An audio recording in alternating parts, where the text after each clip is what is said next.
Hello friend, Bajrangi take में आप सभी का स्वागत है। आज के लेक्चर में हम जावास्क्रिप्ट में स्विच स्टेटमेंट के बारे में पढ़ेंगे। तो इसके पहले के लेक्चर में हमने लेडर इफ़ के बारे में पढ़ा था। तो जो लोग उस लेक्चर को नहीं देखे हैं तो मैं डिस्क्रिप्शन में लिंक प्रोवाइड करा दूँगा, वहाँ से जाके आप देख सकते हैं। तो चलिए फ्रेंड शुरू करते हैं।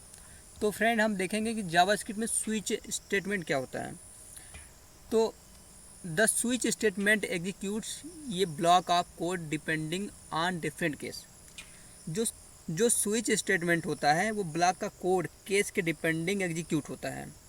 जैसा कि मैंने सिंटैक्स में रिप्रेजेंट किया है, तो ये मेरा स्विच केस है और ये एक्सप्रेशन है। तो जिस एक्सप्रेशन की वैल्यू मैच होगी उस ब्लॉक का कोड एग्जीक्यूट होगा। जैसे कि इस एक्सप्रेशन 1 की वैल्यू यदि मैच हो रही है तो ये केस 1 की ब्लॉक एग्जीक्यूट होगा। अदरवाइज एक्सप्रेशन 2 की वैल्यू मैच हो रही है तो ये केस 2 का ब्लॉक एग्जीक्यूट होगा। एंड जो ये ब्रेक कीवर्ड होता है, ब्रेक कीवर्ड का क्या काम होता है, तो बेसिकली जो ब्रेक कीवर्ड होता है ये ब्लॉक के को एंड करता है, ब्लॉक के जो कोड को होता है वो एंड करता है कि ये आपका ब्लॉक यहाँ से ख़त्म हो रहा है। एंड तो अगर आपकी जो एक्सप्रेशन वैल्यू मैच नहीं कर रही है तो ये डिफ़ॉल्ट का ब्लॉक एग्जीक्यूट होगा। तो चलिए फ्रेंड हम एक एग्जांपल से समझते हैं। तो फ्रेंड मैं सबसे पहले इसको सेलेक्ट कर लेता हूँ और मैं इसको कमेंट में डाल देता हूँ। तो फ्रेंड हम डे प्रिंट करना देखेंगे जावास्क्रिप्ट में। तो मैं सबसे पहले एक वेरिएबल क्रिएट कर लेता हूँ और डे इक्वल टू 1 कर देता हूँ एंड स्विच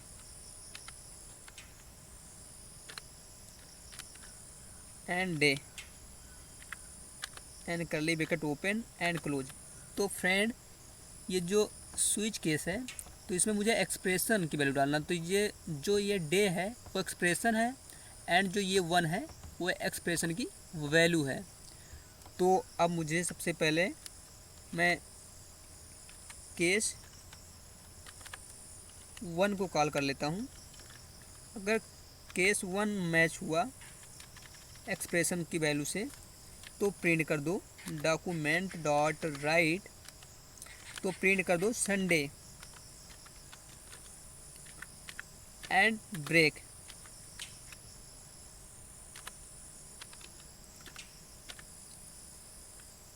एंड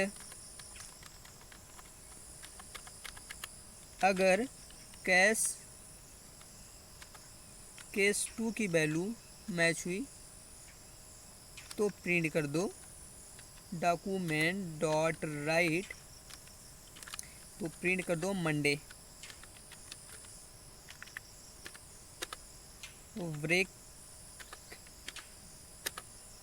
अगर कुछ भी मैच नहीं हुआ तो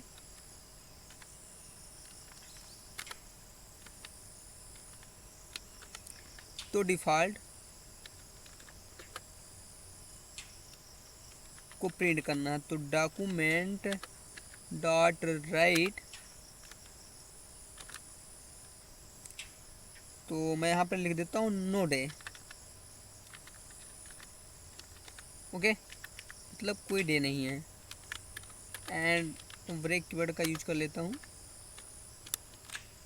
तो फ्रेंड जो ब्रेक है ये कीवर्ड है, तो ये ब्लॉक के एग्जीक्यूट को एंड करता है। तो मैं इसको फाइल को सेव कर लेता हूँ एंड राइट क्लिक करके ब्राउज़र पे ओपन कर लेता हूँ।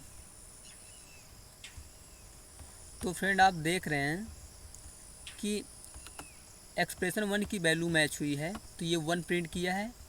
अगर हम एक्सप्रेशन की वैल्यू 2 कर देते हैं तो फाइल को सेव कर लेता हूँ, ओपन करता हूँ एंड रिलोड कर देता हूँ। तो आप देख रहे हैं फ्रेंड कि जो एक्सप्रेशन 2 की वैल्यू मैच हुई है तो ये मंडे प्रिंट कर रहा है।